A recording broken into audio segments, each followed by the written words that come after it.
Good afternoon.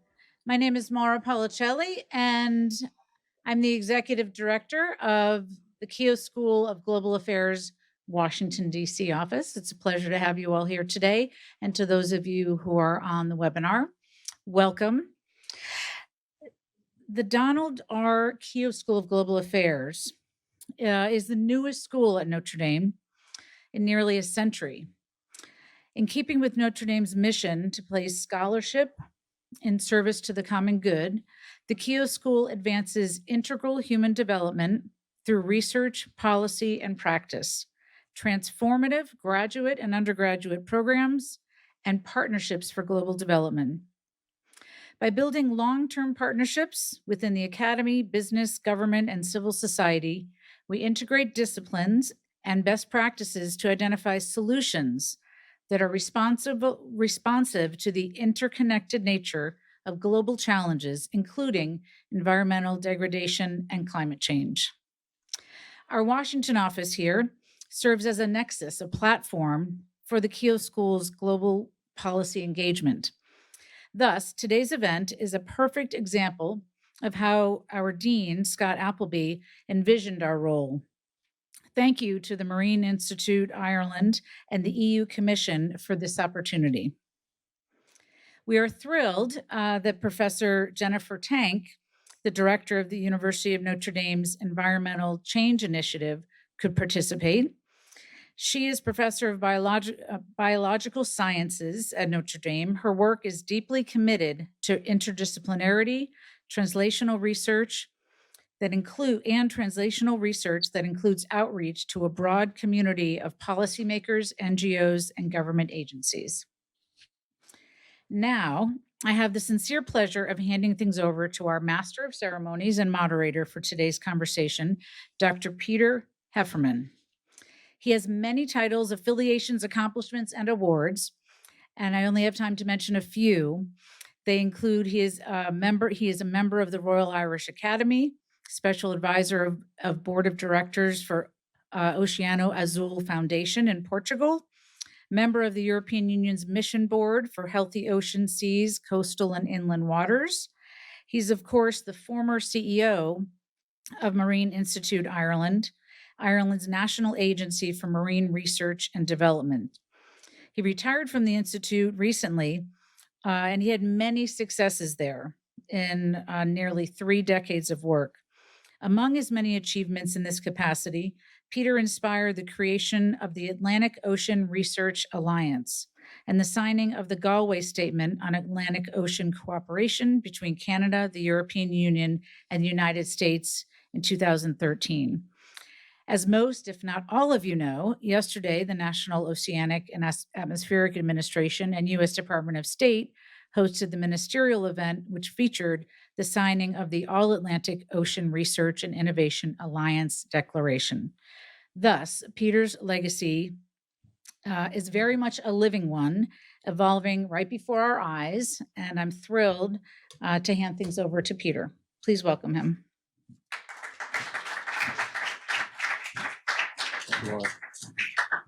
Thank you so much, Maura. And if I may, just to set the scene before we ask the panel to join us, I want to share with you, with Maura's technical assistance to bring the lights down, I want to share with you a special video production which was commissioned by the Oceano Azul Foundation on the occasion of the recent UN Oceans Conference in Lisbon.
Maura, thank you so much to Notre Dame for being such a gracious host.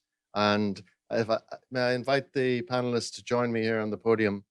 And remember, when it comes to your opportunity to speak, flick on your microphone and leave it on, as Greg has said. But we're in very good hands with Greg. Just by way of one introductory point about myself, given that we're in a famous Notre Dame campus and affiliate, and it's like half being in Ireland when you're in Notre Dame. But as I mentioned this morning, I have a very deep family connection with the United States. Indeed, my maternal grandfather emigrated to the United States and served in the American Army on the occasion of the First World War. But prior to that, and the reason for his emigration to the United States was to study in the seminary. His plan then was to be a priest. Thankfully, he didn't complete that plan, or I would not be here today, certainly not officially. Anyway, we have an extremely distinguished panel, and we also have an extremely distinguished audience in person here and online. And we are receiving questions online, and to everybody online, you're very welcome and thank you for joining us. And to our panel, I'll very briefly just introduce them. First is, I'm going to go first names, John Bell. And we are a very diverse collection of expertises and backgrounds. John's original expertise and background was in a PhD in Oxford on literature and modern history. But he has since had a sterling career in the Commission, the European Commission, has been chef de cabinet, most recently to the Irish then Commissioner Maura Geoghegan-Quinn. And their track record, not only with the Galway Statement, but they also virtually doubled the science budget while they were leading that initiative. Next, Paula Von Tempe, whom I have had the pleasure of knowing for a number of years, thanks to the framework of the All-Atlantic Ocean Research Alliance. Paula, again, another very distinguished member of our panel, an oceanographer, is currently, as you can see from our bio and from the program, she's currently Dean at the School of Oceanography in the University of Rhode Island. But prior to that, she was a director, deputy director of Earth Science in NASA, and was a huge supporter and contributor to the Atlantic Alliance. Next, Francisco, or as I know him, Cisco Werner, originally from Venezuela, another oceanographer. And then for all his expertise in oceanography, he evolved into managing fisheries. And it couldn't happen to a nicer guy. But he has excelled there and has most recently joined the management team, the senior management team in NOAA, Washington. Next, we have Amanda Netburn. Again, this a new acquaintance for me in the context of the Alliance. She's Assistant Director of Ocean Science and Technology at the White House Office of Science and Technology. And I can guarantee you, folks, there would not have been a Galway Statement without the support of former colleagues in the OSTP at a very critical time in negotiations to get that deal done in 2013. Amanda has been seconded, is that the word, from NOAA to serve in this very important position together with colleagues in the OSTP. She has been a member and is a member of the NOAA Ocean Exploration and Research Program, a policy advisor to a NOAA administrator, and has great experience from working in national marine sanctuaries. Jennifer Tank, who is joining us online, and we're really delighted that she's been able to do that. She is, as Maura mentioned, the director of Notre Dame's Environmental Change Institute. Her background is in the hydrosphere, freshwater biogeochemistry, a particular expertise, and the understanding and deep knowledge of land practices and their interface with the freshwater system and indeed then the whole Earth's hydrosphere. Maria Zaira Turchi from Brazil, who has been, again, a huge contributor to the Atlantic Alliance since the signing of the Belém Statement, when Brazil and South Africa joined with Europe, and has great experience coming again from a diverse background. Zaira's expertise is in humanities, languages, literature, and linguistics, and has had multiple roles over many years as policy advisor and expertise in various Brazilian government and national agency roles. What a panel, okay? So, and I have a deal with the panel that we're going to be as precise and sharp and detailed, sharp in our answers and timing, so that we can maximize the time contributions from particularly our ocean ambassadors, youth ocean ambassadors, but all of the audience. And to flag that when it comes time to make a comment from the audience, I'll invite you, because we're streaming online and the camera is here, I'll invite each person who wishes to make a contribution or question to come to the stage, identify yourself, speak to the mic, and then return. And when the time clock goes, we'll let you know. But so we have a couple of questions we wish to get through with our team. And first question, if my paperwork will help me find it, is,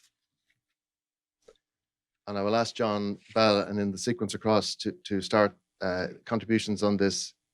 What role can policymakers, research institutions, and professionals play in connecting communities to address this urgent sustainability challenge? John, the floor is yours. Thanks, Peter. But I think for the online audience.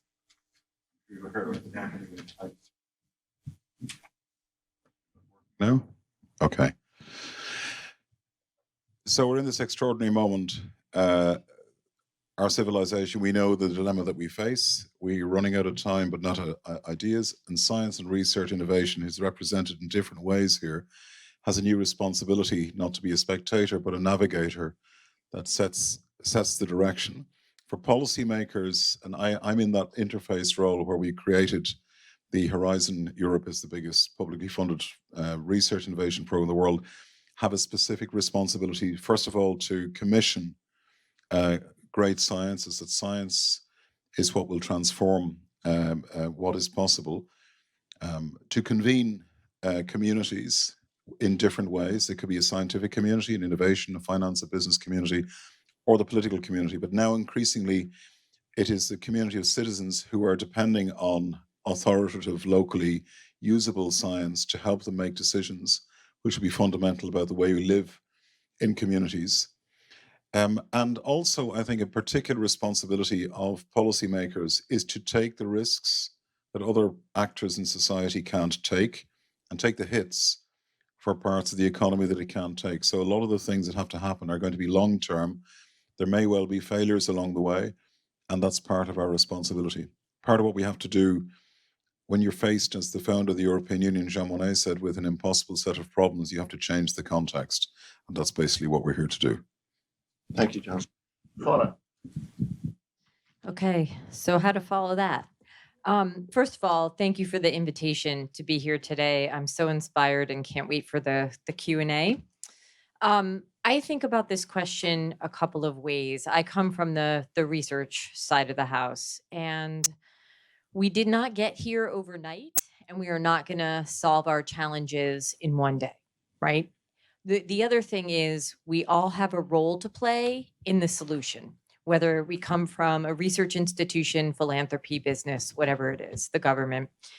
The way I think about things is that scientists have a responsibility to quantify and identify our research in terms of risk of questions that are out there and not knowing the answers, risk of impacts of solutions.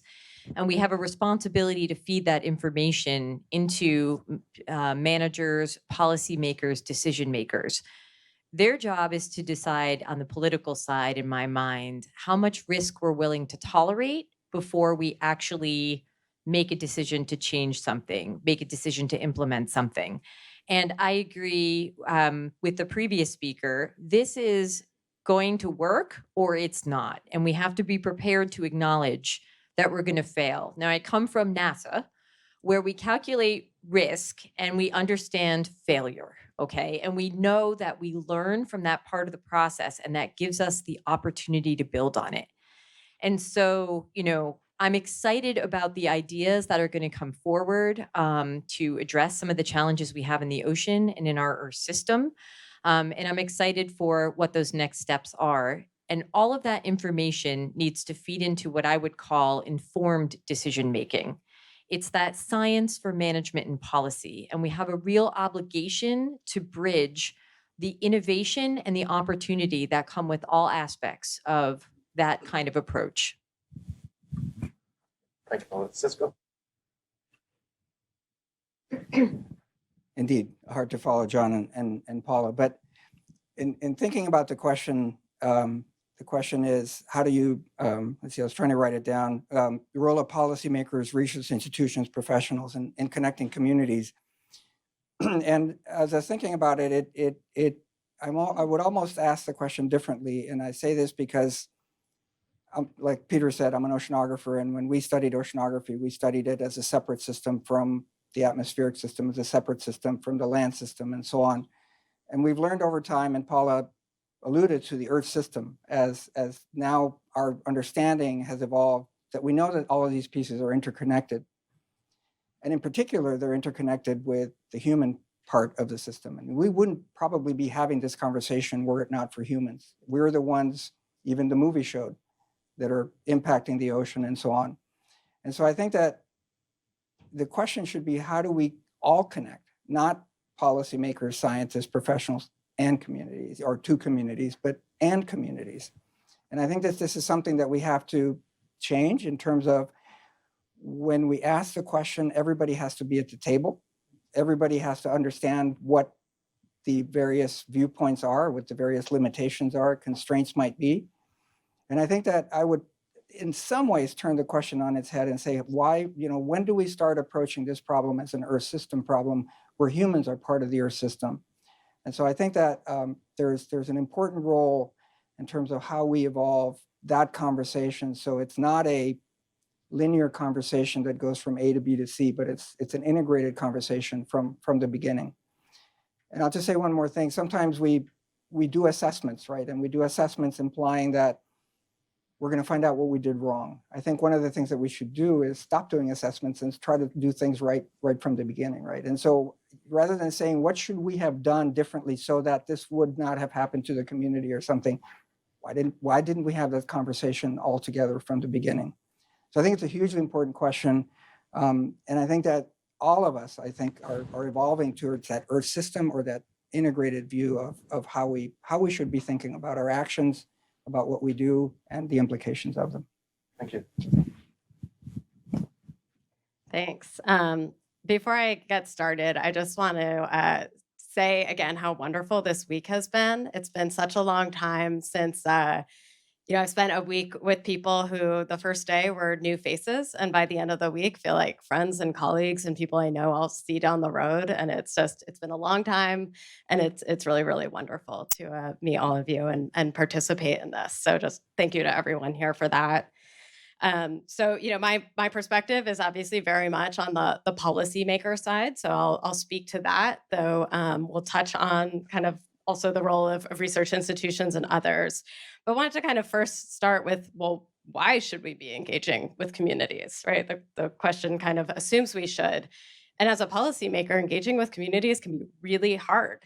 It's a lot quicker to just draft up policy and put it out than it is to spend the time engaging with communities. It can be really intense engaging with communities. People have strong feelings about things. I'll give a quick example because it happened to come into my email box today. The Florida Keys National Marine Sanctuary off southern Florida has been in a 10+ year process of updating their management regulations. It involved years of engaging stakeholders on the ground, putting out various drafts, getting new rounds of feedback, also dealing with hurricanes and a bunch of other things that set them back. But the people there are really, really passionate about the place. They're fishermen who make their money there. There's recreational diving. There are people who've been vacationing there. There are people who care a lot about the conservation there. And it's a lot of the opinions can be kind of contradictory to each other. But having those conversations over that time is leading them to the best solution to actually manage that place in a way that works for as many people as possible and addresses all those interests. So, wanted to say, as the work that we're doing as policymakers is fundamentally exists to address local issues, right? Climate change, sea level rise, plastics pollution, all the issues that we know about, while they're global in scale, their impacts are felt in places. And so without engaging the people in those places, you're not really addressing the issue that's at hand. And it's our job as policymakers to connect with all the stakeholders. That includes the research institutions, the businesses, non-governmental organizations, but really most importantly with communities. I'll also say it can sometimes be challenging as a policymaker. The research institutions, the businesses, the nonprofits, they tend to know where to find us. I get emails every day from all of those people, but it really takes extra effort for us to get out into the communities. And it is there that kind of partnerships with those research institutions that are place-based, people have those connections in local communities to help make those connections and ensure we're all communicating with each other. So that's basically what I want to say for now, and look forward to more questions. Thank you, Amanda. And now we're going to take in Jennifer Tank, who is on the main campus of Notre Dame. Jennifer, you're very welcome. Well, thanks. It's just a pleasure to be here. I'm so sorry I can't be there in person, but thank you for making it possible that I could be here in a hybrid virtual format. So I wanted to speak to this question around the challenge in the context of a research institution, because I am a faculty member at Notre Dame. I'm in biology, but I also direct an interdisciplinary research center, and that sits outside of the normal sort of boundaries of academic boundaries of a department or a college. And I think facilitating and helping to cultivate in our faculty researchers, as well as our graduate students and undergraduates, that sense of a critical need, a challenge that needs to be met with regard to environmental change and changing climate, but that interdisciplinarity is going to be the key to solving some of these really grand challenges. The theme of the center that I direct is science serving society. I feel like giving challenging academic researchers to a goal that their research is useful outside of just the publications that we produce and how we move the scholarship forward. It is really also a benefit to creating a different kind of research that comes out of an academic institution. The second thing I wanted to say that's a little bit different than my esteemed panel members is that I'm not an oceanographer. I work on freshwater, actually, but it all ends up in the ocean eventually. So I'm part of the hydrosphere, but I'm the land-based part, working on streams and rivers. And I work on land use in streams and rivers. And agriculture in particular is a land use that's particularly hard on the freshwater that enters then the oceans. And the reason that I do the work that I do is all because of what happens to the coastlines when excess fertilizer nutrients from agriculture moves downriver to those coasts and creates algal blooms that cause ultimately low oxygen dead zones at these river outlets, and it's happening all over the globe.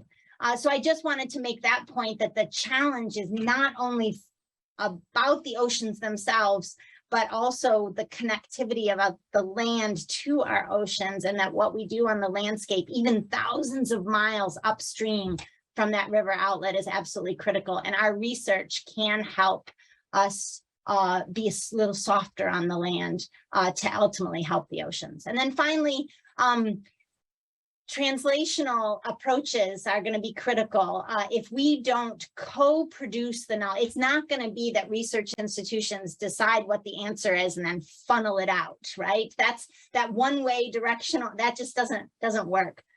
We need to understand what the real challenges are, co-produce with stakeholders, co-produce knowledge that's useful, in partnership, rather than the unidirectional one way from research to application. It's actually a two-way street that's very iterative.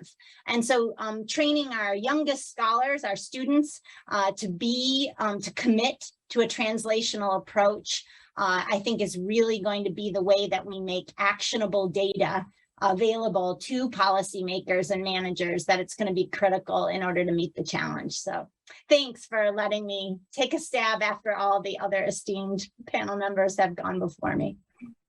Jennifer, and now Zaire, please. Hello, it's really a pleasure to be here, and I thank for the invitation. I think we all are aware of the urgency to keep the momentum.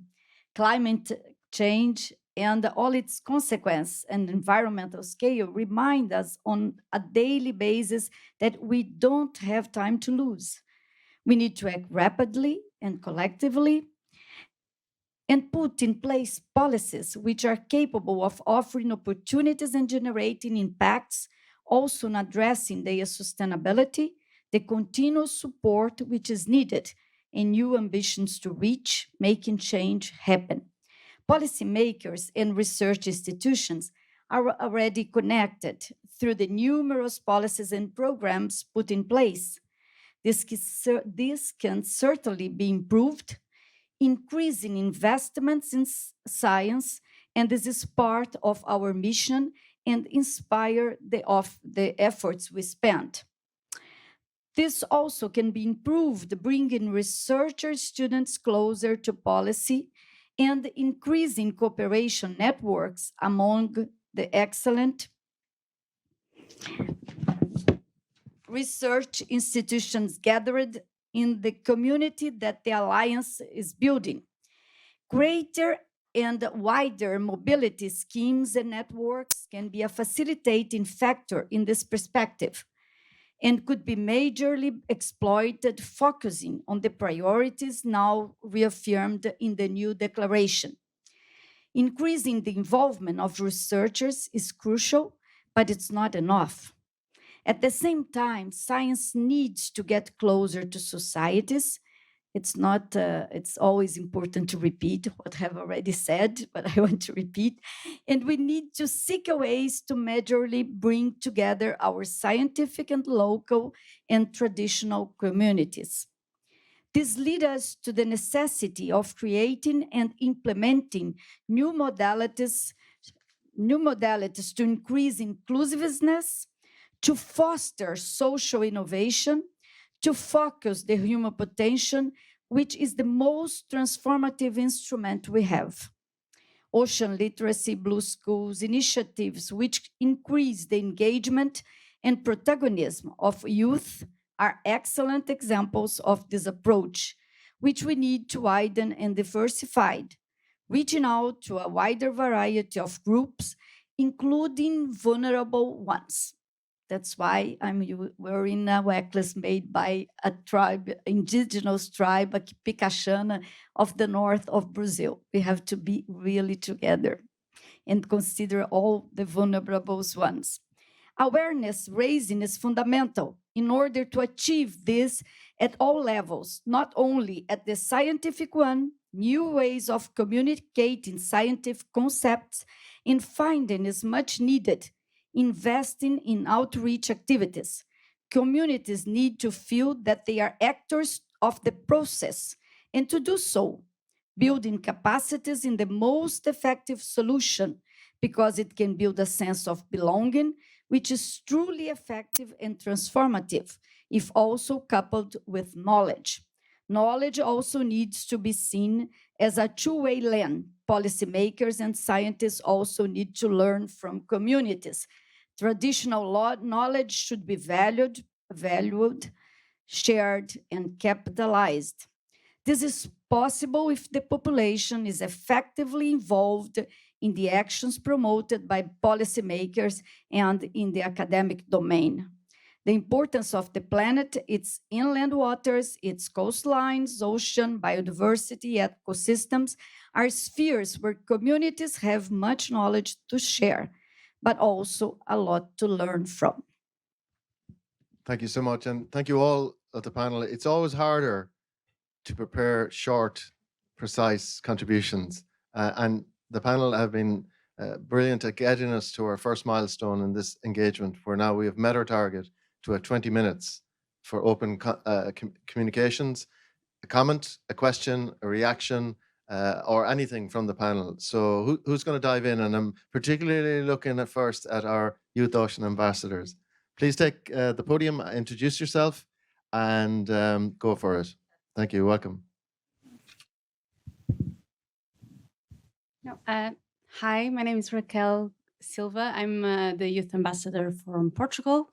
And I had a question to Jennifer. Can I pose the question now? Is that all right? To the university or? Yes. Jennifer. Yeah. Okay, Jennifer. Okay. So the question was, you mentioned, all the nutrient runoff of the agriculture and how agriculture is linked to the river and the ocean. So, and you also mentioned that, the young students need to be capacitated for bringing the solution. So just wondering how the university, how your students are, and what's the strategy of the university to also give capacity to these students to bring the solutions for, agricultural applications like biofertilizers, biostimulants, maybe made out of marine organisms or algae. So just wondering what's the strategy here. Thank you. Thanks. Go for it. Great. What a great question. Yeah, I think the onus is on us as mentors in a university to give our graduate students and undergraduates all the tools they need for that type of discovery. And so cross-training our students beyond our own area of expertise, I think, is one of the most critical experiences that they need as they conduct their research. The second thing is to really put them in, immerse them, not to use a water pun, but immerse them in what the challenges are. So my students, for example, work in agricultural landscapes. The water isn't ours. It's flowing through agricultural lands that are private lands, working farms. And so having the back and forth with the farmer landowners about being on the property, sampling the water as it flows through their property, that requires a whole communication, science communication skill set that I certainly never learned as a student. So I think the real experiential learning as we're sort of in the challenge is one of the key ways to cross-train the next generation, or even all of us, any scientist, in order to face the challenges of today. Anybody else from the, Paula? I thought that was a fabulous answer, Jennifer. And if it's okay, I'd like to just add one more dimension to it. I know the University of Rhode Island cannot be alone in this. One of the things we've been looking at is taking a look at all of the degrees that we grant. And are they still, if they were created 50 years ago, are they still the electives, the classes, the core courses still serving the students for the careers that they want? Are we training you for where you want to go? And what we've tried to do is add, the human dimension, cultural, ethnic, diverse sensitivities into the science, the engineering that we teach, right? It has to be integrated from the get-go. It cannot be an afterthought. The other thing is, we've started to implement classes like there's one that comes to mind immediately called Hacking for Oceans, which is like a hackathon class where we enlist mentors that are entrepreneurs from the community to come in and co-teach the class. And basically it's like reverse learning, right? The instructors sit in the audience and the students pitch us, each week what's happening. And it was driven by the desires of the students to have that skill set, which will never serve you poorly. From that are born degrees like we have a Blue MBA at URI, which is a combination College of Business Graduate School of Oceanography degree. And again, like we're trying to listen to what you want, where you want to go and help you get there. And I agree with Jennifer that interdisciplinary Earth system science that Cisco also spoke about is got to be how we see our Earth system. Thank you so much. Next question, comment? Don't be shy.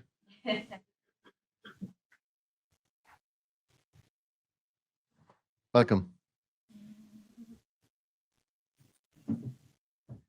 Hi, I'm Eloise, the Belgium All-Atlantic Ambassador. And so my question kind of is a bit in the same lines as Raquel. And it's basically something that was mentioned is trying to bridge the kind of bringing researchers closer and students closer to policy. And so a lot of us here as youth ambassadors come from very much a kind of research-driven background and maybe still are in that kind of research background being postdocs or PhD students. So what is your advice for early career researchers to kind of build those skills and experience at the interface of science and policy? And that's just open to anyone. Thank you very much. Who's going to go for that? Cisco, I see you warming up there. He's coming off the bench. I'll start. I'll start because like you, I spent a lot of time doing research, and I had a long career in academia, and I said, gee, I would love to, be a little bit closer to communities and actually try to bring some of that knowledge into the field. And I joined Fisheries, like Peter said, which is about as jumping as deep into the deep end of the water of the swimming pool as can be, because in fisheries, these questions are very real, immediate, making decisions about quotas, making decisions about, can I build a food processing plant? There's a lot of immediate, real world decisions that you had to make, which in academia we didn't have to do, because all we had to do was write papers. What I would say is it's important to just go out to the community and talk to them and find out what it is that what the challenges are, what the fears are, how they make decisions, the kind of questions that sometimes we don't ask. If we just look at the research question. The research question, you try to get the best answer that you can, in some ways not really constrained by time, which is what you find in communities. There's a time constraint associated with the decision. I need to know, can I go fishing next month? I can't wait for 2 years for you to tell me whether the fish are going to do this, that, and the other thing. So it's the same question, but it's on a shorter time frame, and therefore you have to figure out how do you deal with the uncertainty and such, and include that human aspect into that decision making, into your science, that in some ways comes back to how you do your science. So it really is not interdisciplinary, it's a little bit transdisciplinary. The way that you approach the question is different than the way you would have approached it had you not asked the question from there. So that's how I would say. Now, how do you do that? I mean, I think you could come to any number of agencies and reach out to whatever agency you work with and try to see, well, how do I get into the community and understand those questions so I can maybe frame my question differently or better? Yeah, I might Please. add a couple of things here. I think another way for anyone to get involved in policy that I certainly wasn't aware of is, at state, local, town, county, it's obviously different in different countries, federal levels. There's a lot of opportunity for public input. And, I think the sort of general public don't always know about it, right? If you're a fisherman, you may know when there's public input on the fish species that you are interested in. But as kind of a layperson who also eats that fish sometimes, you might not know about it. But keeping an eye on those kinds of things and participating in those listening sessions, there's opportunities to provide written comment. Trying to find those opportunities, engaging as much as you can, will teach you a lot about how the government is communicating it to you and giving you that opportunity to communicate with them and see how to actually influence policy. The other thing that I'll say is that, I also come from a research background and I'm in policy. Learning to be a researcher teaches you how to think critically about things. It teaches you how to solve problems, also often very independently, but also often with teams. There's, in the policy world, you often have to be able to catch yourself up really quickly on topics that you aren't necessarily a deep expert on. And that sometimes scares academics from getting into policy. But every policymaker I know is like, all of a sudden I'm the expert on, some topic I had no idea. And you learn all that in going through a PhD program and a research program. So you likely all have a lot of those skills. You just may not have applied it in that way yet. Great. John? Yeah, I'm having flashbacks here from my time as a chief of staff. We used to do the entire work of government at the European Union level every Monday at 2:00. You get all the files on a Sunday, and it was jump left, jump right. What are we doing here? And there's a bank crash here. Well, anyway, there's two things here. One, linking back. By the way, as it's the 14th of July, we should actually talk about Notre Dame. But there's two things linked to the previous question, and one is, what is the role of the university here? You were talking about internally when you're doing reflective things in your program. The role of the university in this transition is central. And the university is the civilizing force in certainly in Western civilization, and does a number of great things. And I think one of the issues, if you apply that question to the question you said, you should be actually able to work in policy as a researcher to have an experience of what it's like to interface. Policymakers, believe it or not, need people who have content. It may not appear that way sometimes, but they do. It wasn't as polite as this. One of the best pieces of advice I got from a head of state and government, shall we say, from an island that we know well. I said, what's the most important thing to you, Mr. So-and-so, in your job when people like us come in? And he said, it's very simple. Tell me something I don't effing know. And actually, as a researcher, in terms of what you're saying, Amanda, you have judgment, you have critical insight, you have a method. If you like, you have the cat-like skills that are necessary and missing sometimes in certain parts of the political administration. So you should have confidence in that. But I think one of the things that has to be made, this is part of our conversation today, the All-Atlantic, creating this framework to support and structure the generational opportunity to move through what are going to be systemic transitions and develop how we do universities and how we do research and how we do programming and all the rest. We have to find ways to make that happen. So one challenge for the universities is say, how could you actually have an opportunity as a researcher to go and work in a political environment? Maybe one challenge for us as the All-Atlantic Ocean Research Alliance, we're trying to build a community, maybe we should start by once a year allowing people like this to have an exposure in an organized way to policymakers and see how it goes from there. But there you go. Great. Zaire, thank you, John. Yeah, I want to say that policymakers have to speak all the time with the universities and with the students.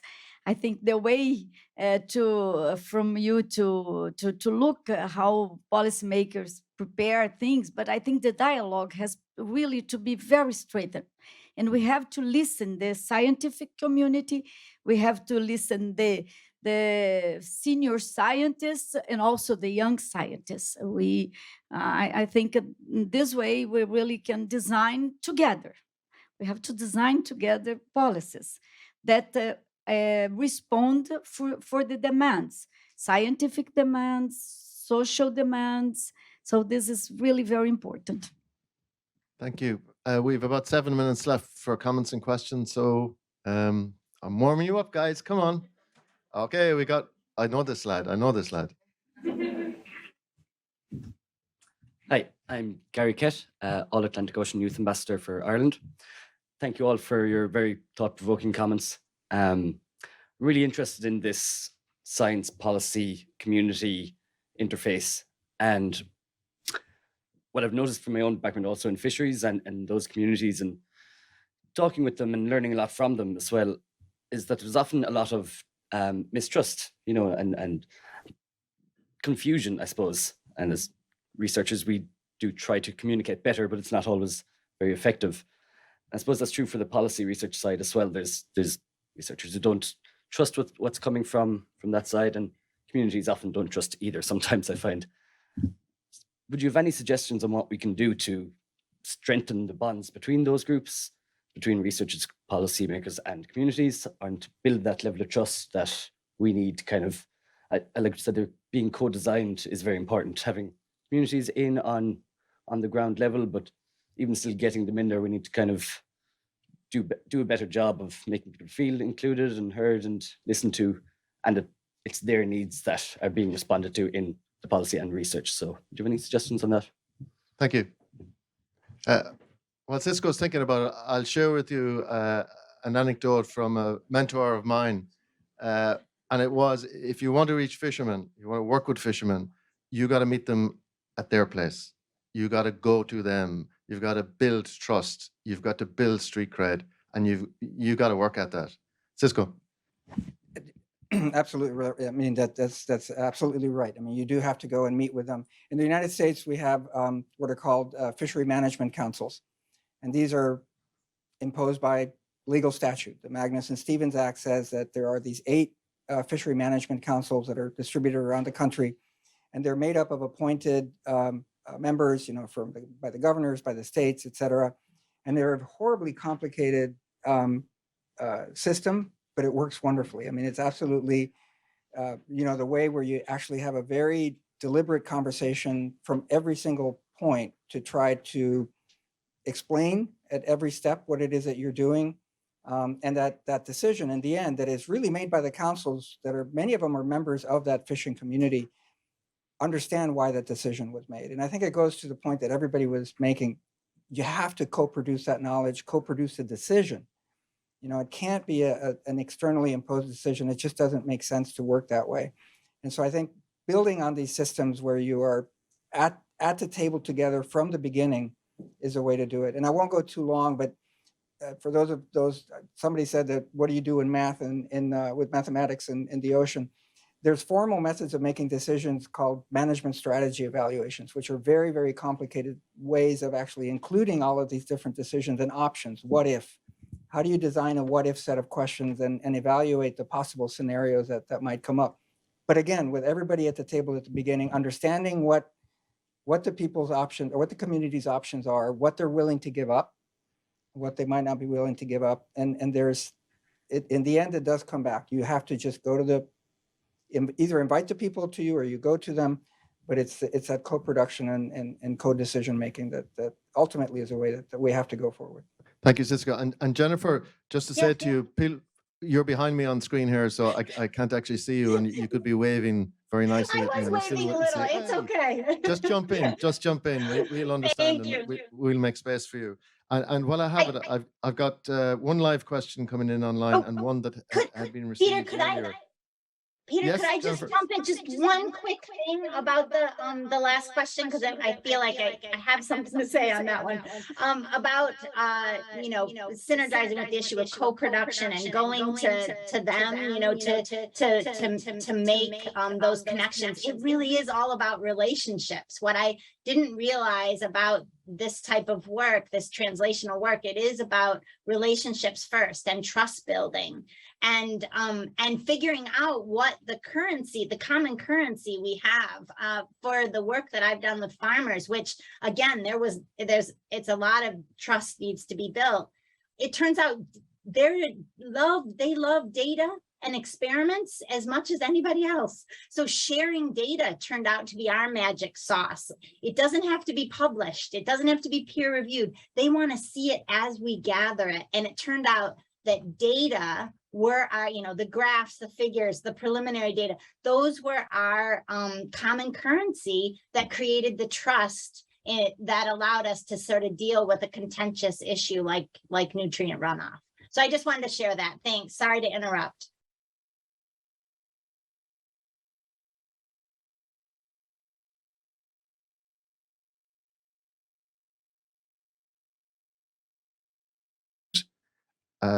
The needs of our oceans to those from low-income backgrounds and communities who have more imminent priorities. And that's from Hannah Ladd-Jones. Thank you, Hannah Ladd-Jones. Come on. I know you have an answer.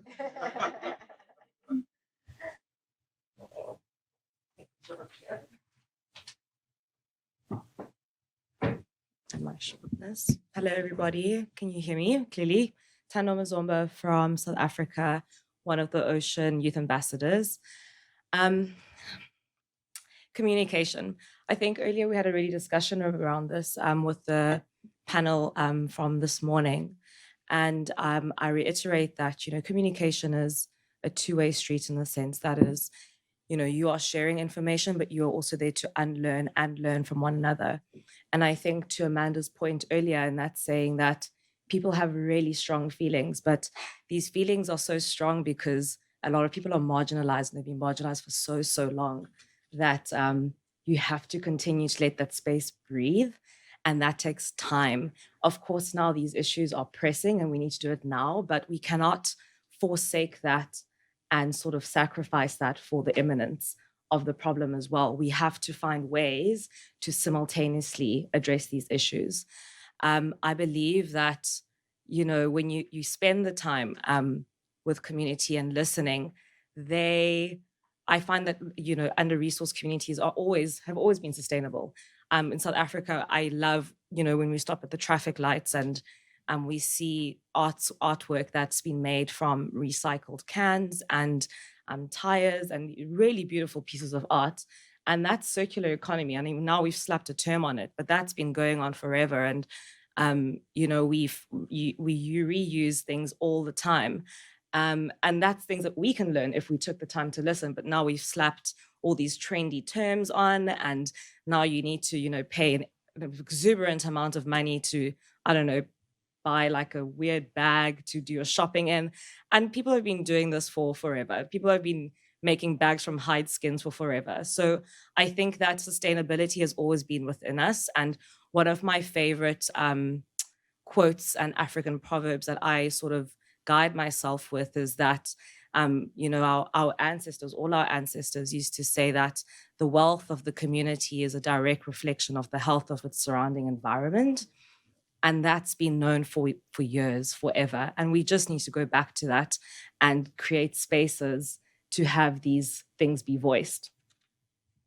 Thank you very much. And it just proves the point that the wisdom and knowledge doesn't reside on this end of the room. It's amongst all of us. I have 3 more people in questions, and with the panel's approval, I'm just going to take a moderator's edit and say we're going to keep this going, okay? Keep it warm when it's going. So, this lady in the audience, and then Martin. You did want a question, no? But actually, Please come. Please come. Sorry, I thought I saw a hand up. Okay, thank you. I'm Maria from a Marine Research Institute in Spain, ASTI. And I was wondering about the last question. Actually, I would like to ask the opposite. The question was addressing people that have other priorities. And for us, our priorities, how do we communicate to the people that the priorities are these ones? Because just finding mismatches, like communication with, I see that we are thinking on talking, but there is much more behind.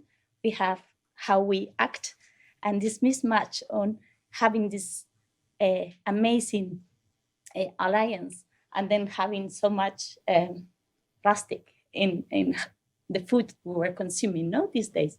So how do we communicate in our groups where our priority is the sustainability?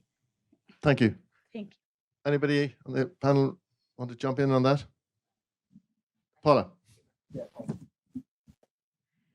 I think that's a great question. One of the things we're terrible at, I'm going to generalize, is telling our story. Scientists especially use so much jargon when they go in an interview. You go on public TV, whatever it is, a Q&A on, social media, and it's like, big words, jargon, blah, blah, and half the audience tunes out in the first minute, right? And so how to speak to your audience is a really big part of science communication. And as per the last question, I think inclusive science communication. I am no expert at going to, an inner city community where I live that's majority BIPOC and pretending I understand, what it was like to grow up there. So when I go and I say, well, you have to vote for our $100 million bond because it's like super important about the ocean and their priorities are completely disjointed, that it isn't going to work. So hearing people, seeing people, listening to people, building that trust, meeting them where they live and not coming in and saying, I'm going to solve X problem for you. It's about understanding what challenges we share. In my mind, this is only my view, and then building that relationship to address and push the big challenges that you have in common, I think are the next step. Otherwise, I think it becomes very difficult to push any shared goals and objectives forward. Thank you. John? There's an Irish guy called Bono, and he came to the European Parliament a couple of years ago because he's very concerned about what was happening in politics in Europe, and this great, idea and this great work that's being done somehow wasn't being worked out. And he said it very simply, and this reminds me of the same thing in the ocean. He said, you need to turn Europe from an idea into a feeling. And there's something in this, and there's something in, so how do you reach people on anything? The reason will follow, but feeling remains. So there's a couple of elements to this. The narration of what is being done is incredibly important. I mean, the work that's been done from the Galway days and Belém days to now is remarkable, but it's known to a very limited number of people. People don't know that you're cracking what's going on with the iceberg melt and what the likely future temperature of their region will be if the climate changes, or where the fish will go, and all of these things that are quite important. So the ability to narrate is very important. And the third thing I think that's very important is agency. It's quite interesting, the idea that poor people are not interested in nature or beauty because they are hungry or poor. I mean, the idea of sovereignty of every human individual, they also have a right to feel some sense of agency and responsibility in making change happen, being part of the conversation. And I was reminded of this in the Netherlands. This would be whenever, I don't remember the years with COVID anymore, but it was before COVID. The Netherlands, you may know from Al Gore's presentation, they showed a picture of the Netherlands in the future, and it's basically blue, gone. And what they did in Wageningen University, a great university in the Netherlands, they put together, if you could imagine the Netherlands with every conceivable nature-based solution, what we know applied to the Netherlands, what could the Netherlands look like in 50 years and 100 years?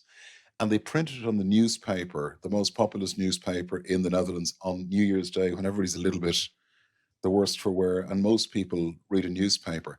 And there was a huge debate in the country because for the first time they were told there is hope. We can continue as a country. And then the debate became a policy one. Can we do this in agriculture? Can we do that in living with the seas? Can we do this with aquaculture islands and all the rest? So agency is very important. Hope is important. That's why research has to describe the destination, maybe not in detail, but that there are possibilities, because despair is the real enemy here. Martin is a very patient man, and he'll understand that I have 2 youth ambassadors wanting to take the stage. So I'm gonna say first, and then Martin, I'll give you the floor. Thank you. Sorry. Hello. Oh, no. Good afternoon.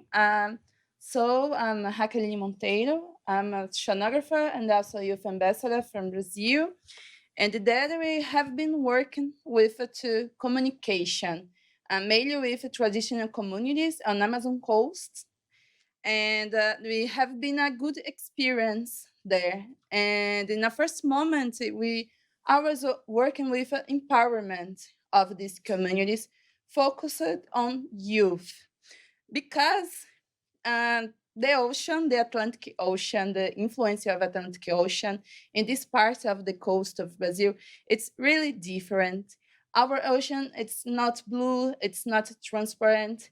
So how communicate about the ocean in this environment? And the area focused on mangroves, for example, that is the largest mangrove of the world is in the Amazonia. And working in empowerment of their habitats, of their fisheries, of the mode of their lives. That it is important to be guardian of these places. And we have made events to promote this communication between the city and these traditional communities. For example, an event on June, we have an event to, how can I say that? Food culture. Yes, we bring, yeah, we bring a woman, a fish woman, to the city to cook based on the food fished there. So shellfish, different kinds of flour, rice that it produced there, and the people in the city could see and taste and talk about these habits. That is so important to show this diversity, also to talk, also to taste this culture. So we are working on that, to communicating in different ways, cooking, talking, showing videos, pictures, also to promote this sustainable ocean that we talk a lot. That's it. Thanks. Thank you so much for sharing that. Well done.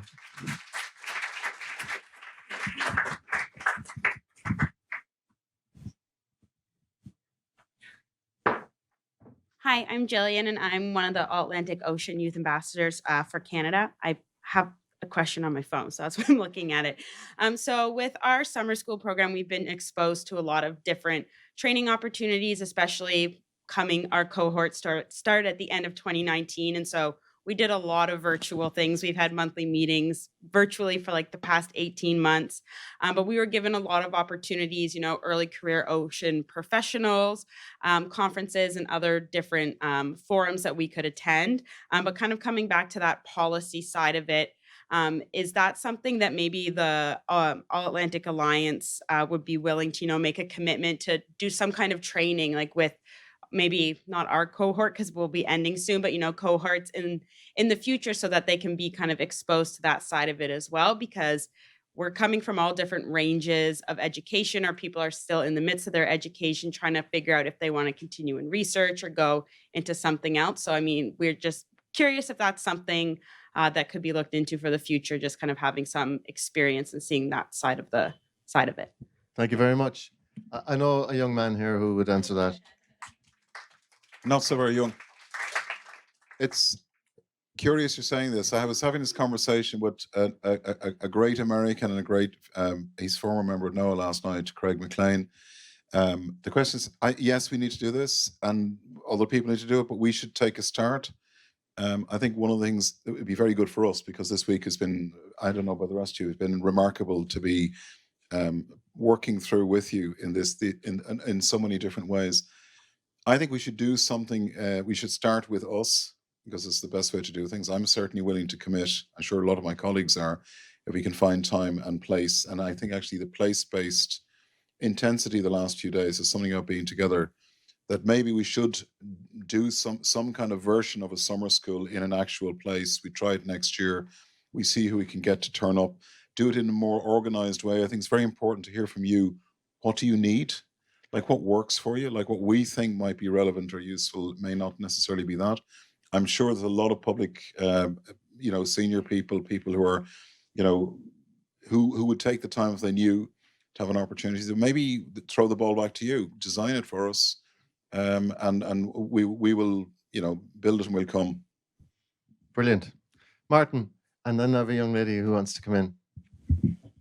I'm not a youth ambassador. I wish I was, actually.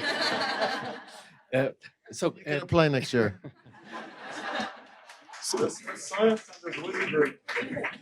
So, colleagues, I think we heard a couple of different words over the last couple of days, and one is about transformation, turning our knowledge into action. We heard about the time is running out. That means we have to change our behaviors very much so.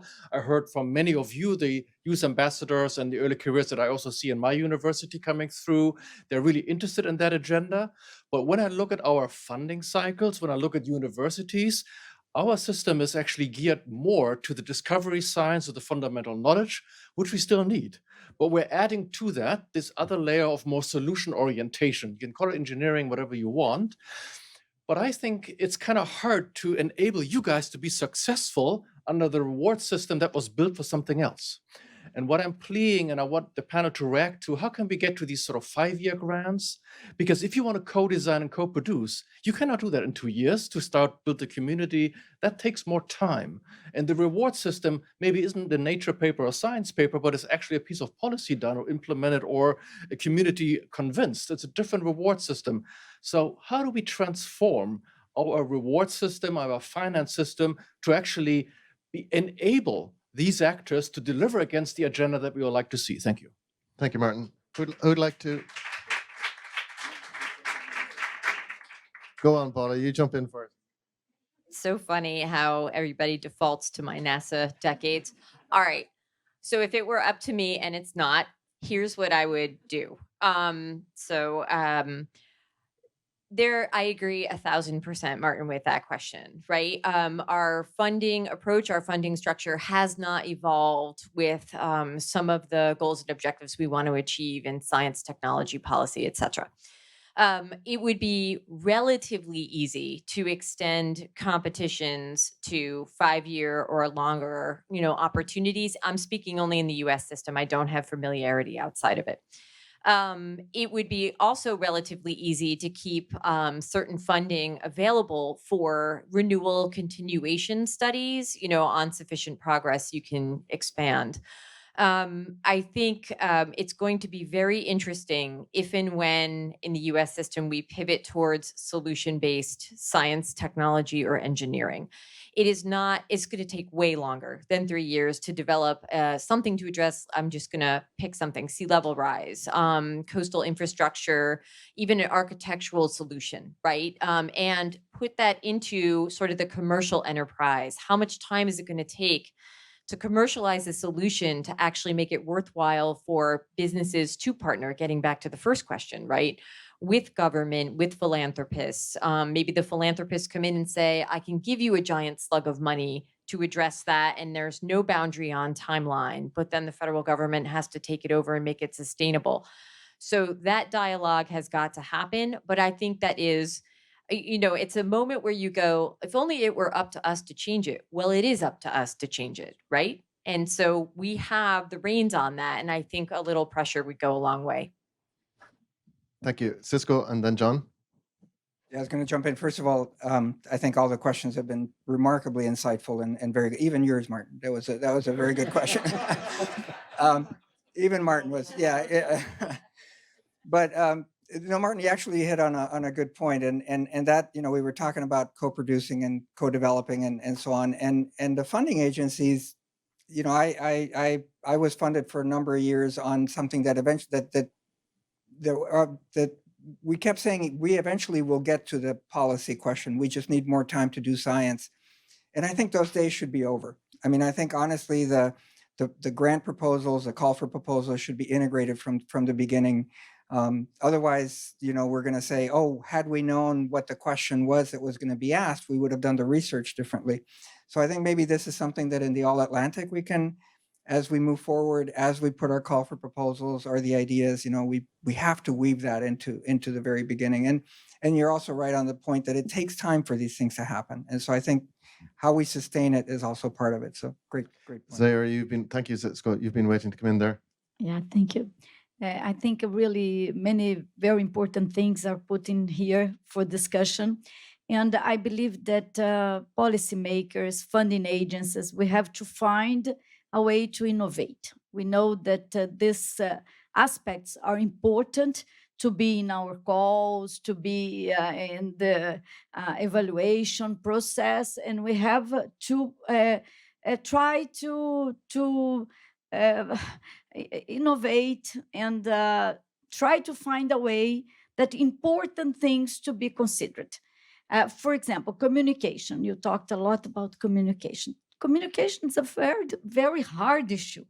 It's not easy. So we have to consider in our plans, in our initiatives, in our programs, to consider specifically communication. It needs money. There is some great effort. We really need to have specialists. We have to talk and listen, go to the communities. This takes time. This is really a big investment. So we have to find a way. We at Brazil now. I'm at CNPq, the national agency, and we are trying to look at our calls for results. What are the benefits for society, and how the projects, scientists, and all the group involved in the research can give us the results, communication. I think this is really very important. Thank you very much, John. I'll give you a quick response opportunity, and then we have another contributor. Well, first of all, I think we should commit, Cisco, that we should maybe do a pilot project in this, and we probably have to work out how you do that. But let's do that. When I was designing the Horizon program, our understanding of the problems that we were facing was that we needed to connect up research with innovation with finance, synergies between different instruments and so forth, and have PIs properly funded and all the rest of it. We didn't know that within a few years' time, the science that we'd actually funded, because my directorate funds the science on the IPCC and all this kind of stuff, that we weren't actually paying attention to the fact that we needed to design we need to do transition by design for whole systems, which is what we're facing now. And the political system and the budget system, wherever we work, works within certain protocols and constraints. So you have to try and show and test new ways of solving the problems that they suddenly realize they need an answer to. So you mentioned things like an area we've been working in also, how are we going to actually deal with sea level rise? How are we going to deal with things that we know and that governments know are going to happen quite precisely? Systemic changes. It's like standing at the beginning of the Industrial Revolution and knowing that you've got to invent the combustion engine, railways, urbanization, and so forth. That's where we stand. So what we have to do is to show people in some kind of a controlled explosion way that there is a way of having a part of what we do where, remember the safeguards that are built in, Martin, are built in because there is incumbency, and incumbency of thought, and incumbency of organization built in. The strong are good at getting funds. They're good at, churning things out because they're strong and they're good. And part of what we have to do is design a system that is more open. So when you talk about something which is, for example, decadal, which is what we're talking about here, how would you have a predictability, consistency of effort, and the elaboration of new kind of instruments. And so one of the answers to that is we're doing a thing in the European Union called missions. And the missions are like get to the moon and back. So it's restore oceans and waters by 2030, clean up the soils in 75% of Europe by 2030, have 100 climate neutral cities by 2030, have every region of the European Union climate ready or resilient, ready for adaptation. And the challenge is how does research innovation step into that space and go, this is what we do, because we don't really know how to work at a systems level over time. But that's why we're creating the space. So that's part of the answer, is the public authorities who have to take the risks that nobody else will take when they're long-term, systemic, security related. We have to create the space and innovate, and maybe in a very small way we'll find, it'd be interesting to see how would people come up with an answer to this who are closer to this, who would like to do it. And by the way, we don't have the Army Corps of Engineers. If you have something to propose in the course of the project in that line, that would be helpful. Great. Our next question or comment. Yeah. Thank you so much. Yeah, my name is Louise Flensborg, and I am an Arctic Youth Ambassador. So I'm representing the Arctic. And what we see in the Arctic is what we're talking about. We see the climate change. We are in a climate change crisis with global warming. We are in a biodiversity crisis. And what I take from this Youth Ambassador program is that the collaboration and the network that I make here is crucial to speed up the process. Yeah. So I would like to ask you guys, what can we do to broaden the program and speed up the process? Because we need more people on board, we need more capacity, and we need to speed up. Thank you. Thank you. I think John can make a contribution to this, because I know there's a concept of a core as part of the implementation of the ocean mission in Europe. And I'll let you go first, John. We're creating a thing called the Climate Solidarity Corps that will allow young people to come in and work on the missions on the ground. So that's one way, is like to enable people to get involved. And the other is the last question is, we have to innovate within the systems that we're in. So if you're researchers or innovators, you have to work with authority people in public policy to design the kind of answers to the kind of questions you're trying to resolve. So for example, when I was at an Arctic event in research where everybody flew up and spoke about the climate, and the people outside were the Friday movement, I went over to them and I said, look, what can we do? And they said, hurry up, do something. We had a discussion on the Monday with my board, and we're the people who do Horizon and various other things. And we said, the one thing we can do is we can make a challenge to the research community. So we found €1 billion down the back of the Horizon sofa at the end of the program. It's a bit more complicated than that. And we decided we would challenge all of our policy colleagues, senior level, brought them all into a room and said, right, you've got one opportunity to do something which accelerates the answers from research innovation. What is it? So one person says, we want a hydrogen electrolyzer of a certain scale. Another bunch of people worked on how are we going to work in societal engagement as a method that can be used for deliberation and can be used in different, right across the board, biodiversity, soil. So you have to challenge the system that you're in. We're all worried about this, and we're paid to be worried about this. But I think a number of you will know we could pilot something here. And that's why I say that I talked about the missions. Have a look at them. It's also interesting you don't have to be from the European Union to get involved in this. It's about mission thinking. It's about looking at the destination and the problem in terms of where you want to get, and then convening everybody else to say, right, how do we get from here to there? So that's a number of answers which are not immediately actionable, but we're getting started. Anybody else in the panel like to come in? Paula? I love that answer. I want to add one thing to it. I want to get back to John's earlier comment about hope. When you go back out into your communities, when you go back out into schools and you teach students, wherever you are about this, that message of hope, in every fiber of my being knows that we can address the challenges that lie before us, because we've done it before. In the 80s, we established the Montreal Protocol, 198 countries, right? In the UN signed, and we got rid of ozone depleting substances, if you're familiar with the hole in the ozone layer, right? We've done this before to the benefit of the earth. No impact that we can discern to economics. In fact, it fostered innovation. The other thing I just wanted to mention is that, I tell this story sometimes. My husband was the low man on the totem pole 25 years ago when he entered. He's an oceanographer who went into policy and wound up at the White House. And he said, you know, his job was to read every letter that came in to the office and, you know, like put it in a spreadsheet. And he was like, every constituent letter that came in, he read and he cataloged. And when there were enough in an area, he wrote a memo to the chief of staff to say, you need to pay attention to this. And they would. Okay. So I tell that story to say to people, your voice matters. Okay. You have a voice and it is tremendously powerful. So when it feels like, what are they doing? What can we do? You as an individual have a huge role, and the voice of many is very powerful. Thank you. Yeah, I'll add on that a little bit. You know, there's an amplifying effect, right? We have, I don't know if it's 15, 20 of you here in the room. There was a cohort last year. There'll be future cohorts that are coming up that will just grow and grow and grow. But additionally, all of you will go back into your communities and with your colleagues moving forward and help share this message and knowledge and experience that you've been having through the training and participation in the Youth Ambassador program. So, you know, we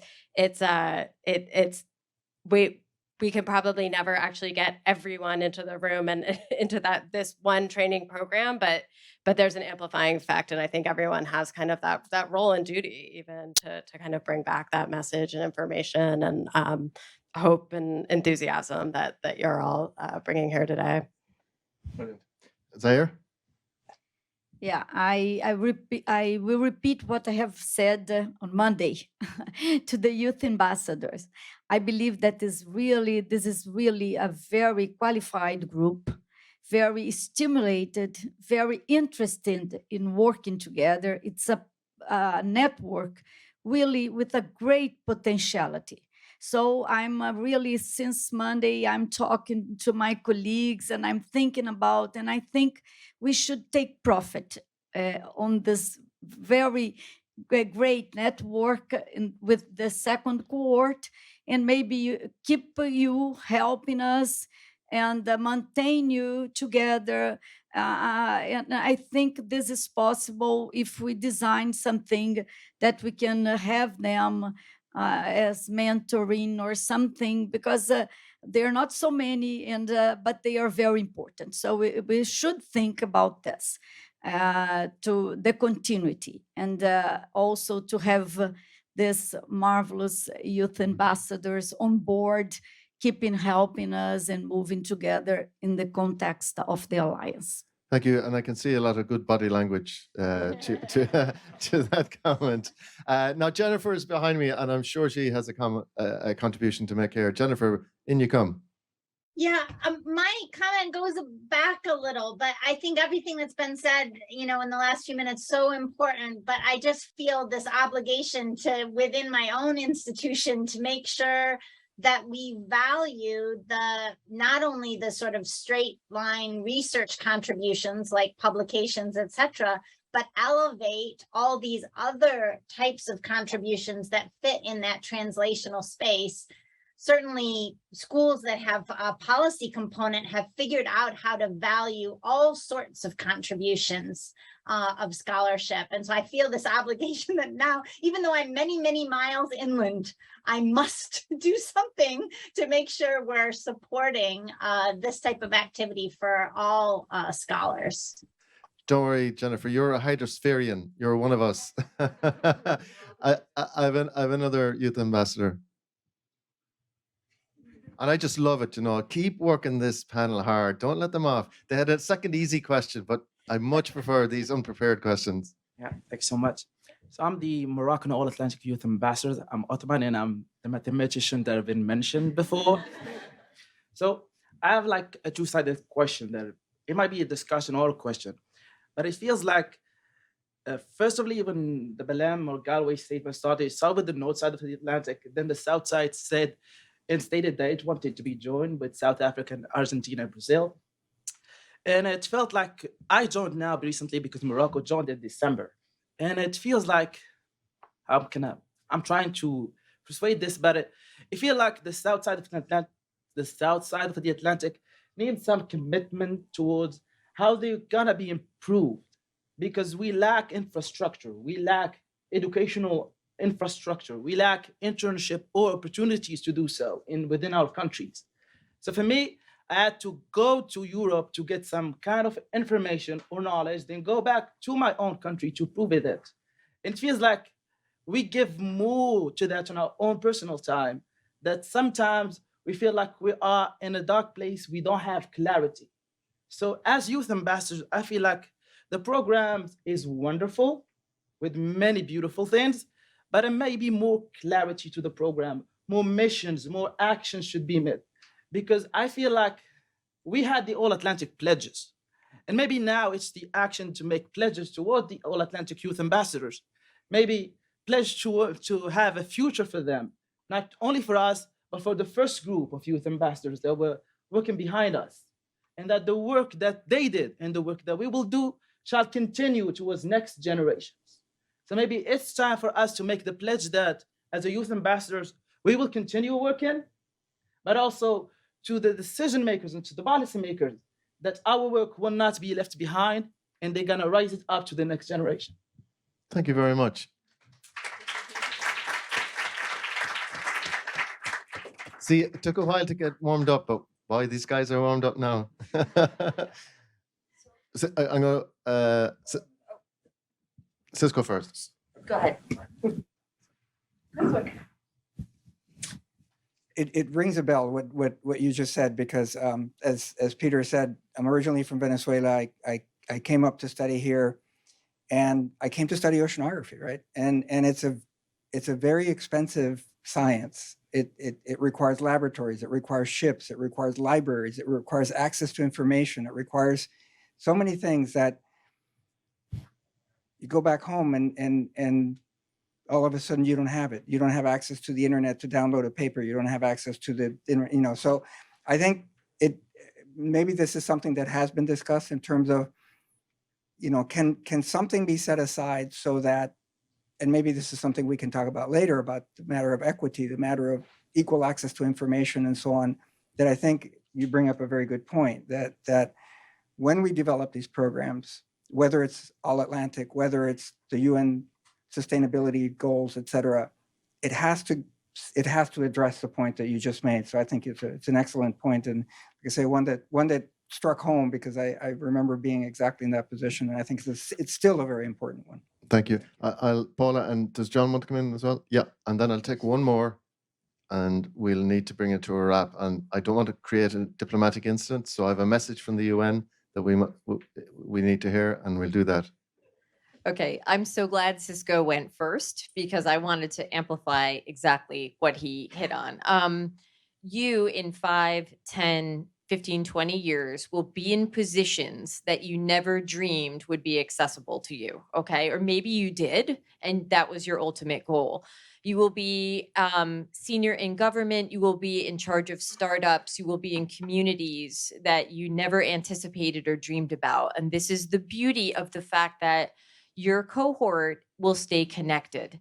That is the most important thing, is that you will be writing the next generation of sustainable development goals. You will have input into how the IPCC unfolds or how the world implements solutions to challenges that climate change presents, okay?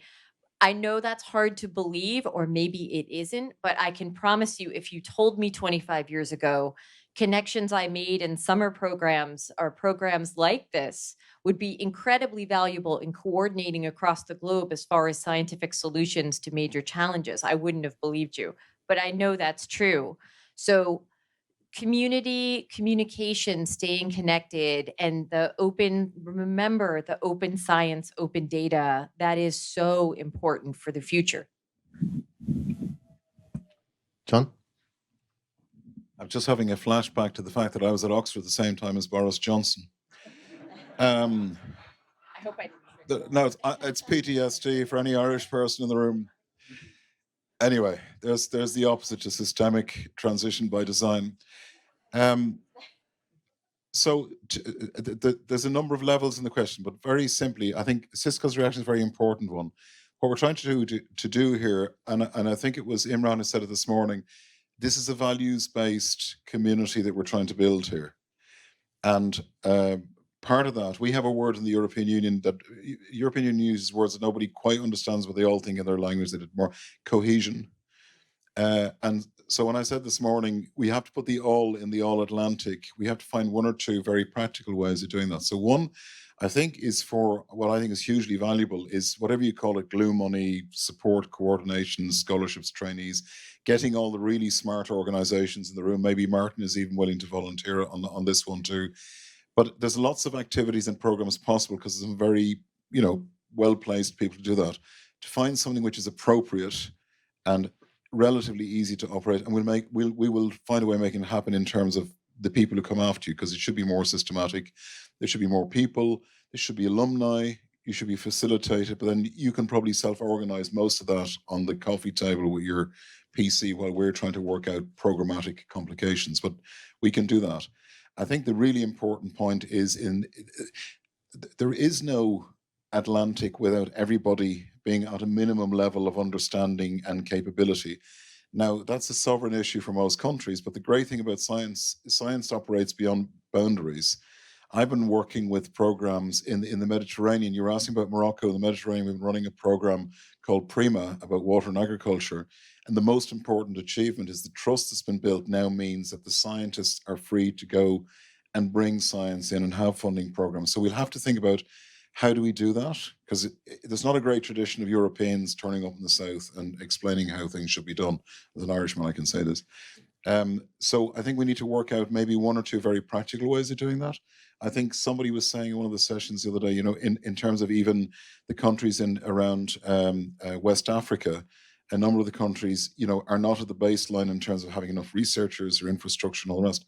Okay, these are known problems. So we need to convene with our colleagues who know what these problems are and say, well, how could we, given the systems and the processes and the infrastructures and the training and the funding and the development aid and all of the other toolkits that we have, how can we make something work in the way that it should work there, not in the way that we would want it to work? So that's partly a challenge for us, but I think it's something very, very central. If this is going to be worth a damn as an all-Atlantic thing, it has to have the word all in it from the heart, written in it in its DNA. So again, we'll throw back that back to you when you were old and grey and an alumnus saying, I remember in the Keough school back then. Okay, well, we'll work it out. Thank you. And our final question.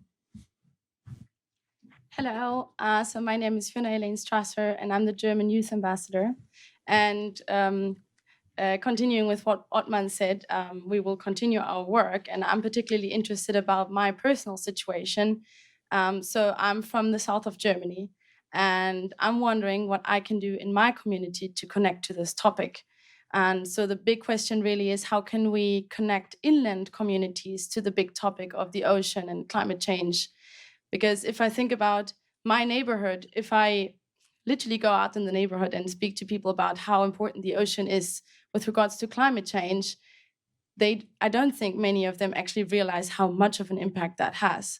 And we've heard earlier, people have power. And so we all know that people living in the inland have just as much influence on what happens in the oceans as people living on the coast. So my major question is really, how can we take inland communities with us as well?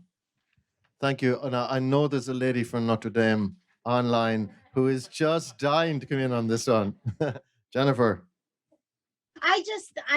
Not to sound trite, but the water is the linkage, right? Follow the water. And I do think that inland water in our lakes, streams, and rivers, the unpredictability and change is happening at a visceral level for most of us that live inland. Storms, extreme events at the wrong time, drought at the wrong time, recurring too much or too little, the unpredictability of it all.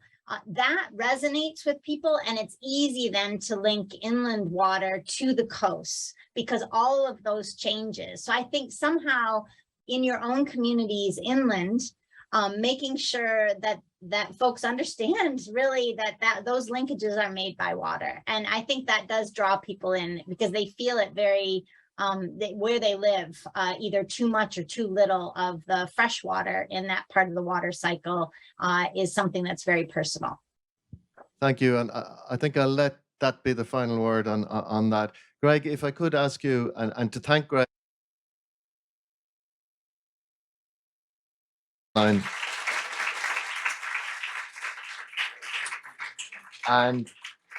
And he's going to play a message from Ireland's UN ambassador, who is just completing her term, during which she chaired the Security Council on occasions.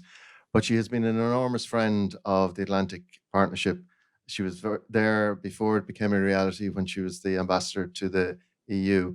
And she is the incoming ambassador next month in Washington. So we'll have a great friend for this partnership in an important place at a good time. Over to you, Greg. Greetings from the United Nations in New York. My name is Geraldine Byrne-Nason, and I'm Ireland's ambassador to the UN. It's a pleasure to be here with you all virtually today in Washington. As an island nation bordering the Atlantic Ocean, Ireland's culture, heritage, and our identity are intrinsically linked to the seas that surround us. The growing threat of climate change places a responsibility on each and every one of us to ensure that our collective actions are driven by the principle of sustainability. The United Nations Sustainable Development Goals act as our common compass to guide us on the path ahead for us and for our future generations. Our communities on both sides of the Atlantic share common challenges. The impact of extreme weather events, rising sea levels, the pressing need to deliver food security to vulnerable communities, the imperative to produce sustainable energy and decarbonize our electricity grids, cleaning the oceans of pollution and plastic, and the increased cost of increasing levels of unemployment and poverty, particularly for young people, are all among the very significant challenges facing our Atlantic communities. Ireland knows that young people are central to the nexus of peace, security, and development, as well as human rights, and their full and meaningful participation is critical for the achievement of the Sustainable Development Goals and for addressing the climate crisis. Despite the enormity of the task ahead, we know that none of these challenges are insurmountable, especially when we choose to cooperate. Research and innovation are important drivers for all of us to help tackle these big challenges and the necessary transitions to climate neutrality and cleaner and healthy oceans and waters. Horizon Europe is the European Union's biggest research and innovation programme. One of its key innovations is the Missions programme, which is a new way of bringing concrete solutions to some of our greatest challenges. The missions will support Europe's transformation into a greener, healthier, and more inclusive and resilient continent. Of particular interest to this audience is the mission dedicated to restoring our ocean and waters by 2030. We know very well in Ireland that the ocean has no border, and therefore the Mission Ocean is an opportunity for joint actions, for joint programs and joint projects. Horizon Europe provides opportunities for young people to develop their professional careers by being part of such a new initiative. The mission Restore Our Ocean and Waters by 2030 and its unique opportunity to cooperate offers the United Nations Sustainable Goals many relevant opportunities ahead. Since the signing of the Galway Statement in May 2013 at the Irish Marine Institute headquarters, the All-Atlantic Ocean Research Alliance has built a remarkable international alliance on ocean research, which drives transitions and creates an Atlantic community driven by science diplomacy. The declaration signed yesterday outlines the new vision of the All-Atlantic and will build on cooperation between existing initiatives in the Atlantic Ocean on ocean research and innovation. It's simply quite fantastic to see this community gathered in Washington to mark this momentous occasion, and Ireland is very proud to be counted among the delegates here this week. This is the most ambitious ocean research alliance of its kind and constitutes a remarkable moment in science diplomacy. I would like to congratulate all of you on your continued efforts and send you very best wishes for future success. It only remains for me to apologize first to the online questionnaires who were kind enough to put in questions live and before. Because it was such a brilliant, active engagement audience, I could not get the time to get you in, but I promise we will convey your comments and questions to everyone on the panel, so it will be a resource, and I will share them with the help of the backup team with everyone who wishes to have them. Finally, I have to thank the Keough School of Global Affairs, Notre Dame, Maura. Brilliant. We're so happy to be here. To all of the back up teams in the Marine Institute, in the Commission, here on the ground in Notre Dame that made this possible. Thank you so much from the bottom of my heart. And to all the panelists, what a delight to work with you, and thank you so much. Thank you all.